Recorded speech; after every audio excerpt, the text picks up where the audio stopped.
আমরা একটা কথা বলতাম বা অনেক সিনিয়রদের একটা কথা বলতে সবসময় শুনতাম, সেটা হচ্ছে যখন কারো ক্যারিয়ার বাঁচানোর জন্য অথবা অনেক আলোচনা হচ্ছে, সমালোচনা হচ্ছে দল নিয়ে, সেই সমালোচনা দূর করার জন্য কোনো দুর্বল দলকে নিয়ে আসুন। কেনিয়া, জিম্বাবুয়ে, নেদারল্যান্ডস এমন দলকে নিয়ে আসুন, সব আলোচনা সব সমালোচনা শেষ হয়ে যাবে এবং যারা ভালো করতে পারছে না তারা ফর্মে ফিরবে। এই যে আয়ারল্যান্ড সিরিজ সামনে, একটা দল ঘোষণা করা হয়েছে টি-20-র জন্য।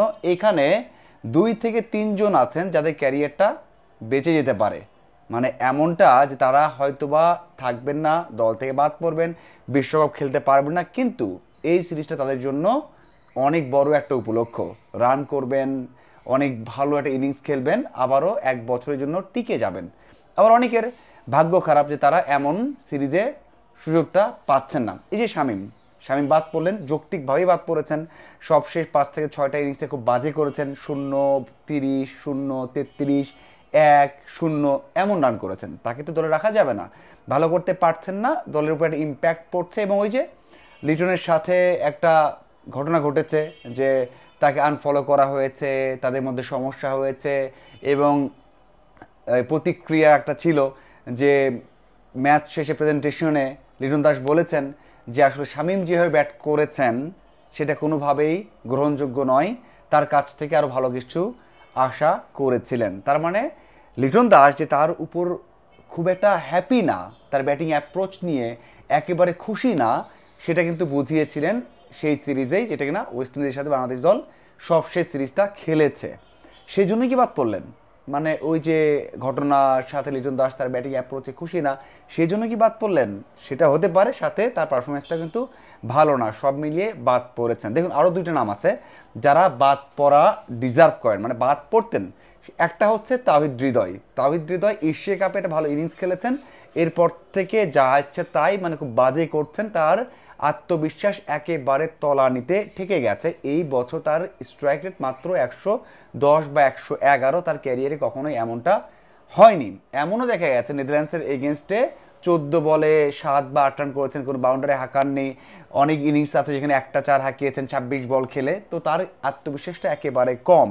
অন্যদিকে জাকির আলী অনেক, তারও কিন্তু পারফরমেন্স আগের মতো নেই। ওয়েস্ট ইন্ডিজ সফরে যেমন পারফর্ম করেছেন, এরপর তার পারফরমেন্সটা একেবারে ডাউন হয়ে গেছে, আত্মবিশ্বাসটা একেবারে নেই। সবশেষ যে ম্যাচটা হয়েছে সেখানে আমরা দেখেছি যে নাসুম, রিশাদ, তাদের পরে ব্যাটিং অর্ডার চলে গেছে। আপনি যখন ভরসায় রাখতে পারছেন না, ব্যাটিং অর্ডার আপনি 9 নিয়ে যাচ্ছেন, মানে বোলারদের পেছনে ব্যাটিংয়ে দিচ্ছেন, তাহলে তাকে আপনি কেন নিচ্ছেন?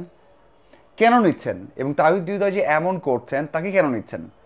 এই দুজনকে আমার মনে নেওয়া হচ্ছে ওই যে উইক দলের এগেনস্টে ভালো করে দলে রাখা এবং তারা বিশ্বকাপ খেলবে, এই জন্য সেই পরিকল্পনাতে রাখা হয়েছে। হ্যাঁ, আমি বলছি না যে তাদের বাদ দিতে হবে একেবারে, তাদের বিশ্রাম দরকার আছে, তাদের আরও বেশি কাজ করার দরকার আছে এবং তাদের একটা মেন্টাল রিফ্রেশমেন্ট দরকার আছে, তারপরে ব্যাক করবে। সেই জায়গাতে এই যে আয়ারল্যান্ড সিরিজ, আপনি বলতে পারেন ভাই এরপরে তো আর ব্রেক নেই, এরপরে তো বাংলাদেশ দল একবারে টি-20 বিশ্বকাপ খেলবে, আর তো কোনো ম্যাচ নেই, কিন্তু ভাই এখানে আমরা অন্য কাউকে সুযোগ দিতে পারি না।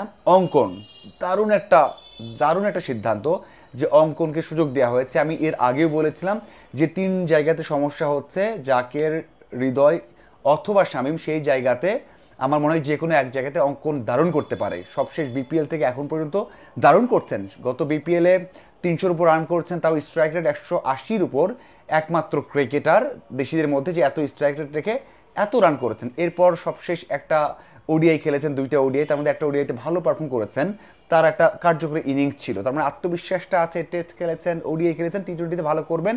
আমার মতে দুর্দান্তের সিদ্ধান্ত এটা হয়েছে। কিন্তু হৃদয় এবং জাকেরের ক্ষেত্রে ওটা হয়েছে, তাদেরকে রাখতে হবে এবং এই সিরিজে উইকেট থাকবে ফ্ল্যাট, ভালো রান হবে, সেখানে সবাই রান করবে, সেখানে তারাও রান করবে এবং তারা যৌক্তিকভাবে দলে থেকে যাবেন। যেভাবেই হোক তাকে রাখতে হবে, এই জন্যই তাদেরকে দলে রাখা হয়েছে এই সিরিজে। না হলে তো এখানে আরও একজনকে আমরা ট্রাই করতে পারতাম, যারা বাইরে আছেন বেশ কিছু নাম আছে, ট্রাই করতে পারতাম আমরা। সৌম্যকে ট্রাই করতে পারতাম, ইয়াসির রাব্বি খারাপ করেছে কিন্তু গত 1 বছর দারুণ পারফর্ম করছেন ঘরোয়াতে, তাকেও ট্রাই করতে পারতাম। অত নতুন কাউকে আমরা দেখতে পারতাম, হয়তো বা আকবর আলীকে, যিনি খুব সমালোচনার মধ্যে আছেন সবশেষ ম্যাচ শেষে, মানে যে সেমিফাইনাল ম্যাচটা হয়েছে ইন্ডিয়ার এগেনস্টে এ দলের, তারপরেও মানে এমন কাউকে কি আমরা সুযোগ দিতে পারতাম কি না সেটা ভাবার বিষয় আছে। আমার মনে হয় এরকম কাউকে সুযোগ দেওয়া যেত। আরও বেশ কিছু নাম আছে যারা কিনা ভালো করছেন, তাদেরকেও কিন্তু সুযোগটা দেওয়া যেত, যারা ইয়াংস্টার আছেন তাদেরকেও দেওয়া যেত, কিন্তু না, বিশ্বকাপের জন্য তাদের উপর ভরসা রাখা হচ্ছে এবং তাদেরকে ফর্ম ফেরাতেই হবে সেই চ্যালেঞ্জ নিয়ে, সেই জন্য তাদেরকে বারবার সুযোগটা দেয়া হচ্ছে। এটা কতটা যৌক্তিক সেটা আসলে বলা কঠিন। তারপরে বলবো যে এই তিনটে নামই ছিল যাদেরকে আমরা হয়তোবা দলের বাইরে রাখতে পারতাম। তার মধ্যে একজন নেই, শামীম, আর বাকি দুইজন সেটা হচ্ছে হৃদয় এবং জাকের, তারা হয়তোবা ওই যে কিছু জায়গা থেকে ফেভার পেতে পারেন। তবে আমার মনে হয় যেহেতু রাখা হয়েছে তাতে ভরসা রাখা উচিত যে সামনে বিশ্বকাপ আছে, এখানে দারুণ কিছু করুক দুজন।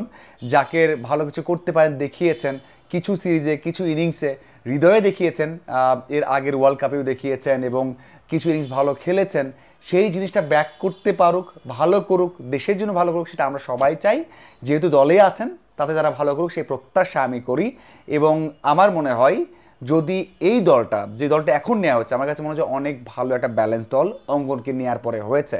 তাসকিন দলে নেই, বিশ্রাম দেওয়া হয়েছে, তাসকিন ব্যাক করলে এটা তো বাংলাদেশ দল একেবারে বিশ্বকাপের দল হয়ে যাবে, সেটা আমি নিঃসন্দেহে বলতে চাই। ভালো একটা দল হয়েছে, দেখার অপেক্ষা যে সাইফ হাসান ভাইস ক্যাপ্টেন হিসেবে কেমন করেন, এখানে অঙ্কন কেমন করেন সুযোগ পেয়ে, এবং জাকের সাথে হৃদয় তাদের যে এইভাবে সুযোগ দেওয়া হলো সেই সুযোগটা কাজে লাগাতে পারে কিনা। আপনাদের কি মনে হয় অবশ্যই কমেন্ট করে জানাবেন। ধন্যবাদ সবাইকে সাথে থাকার জন্য।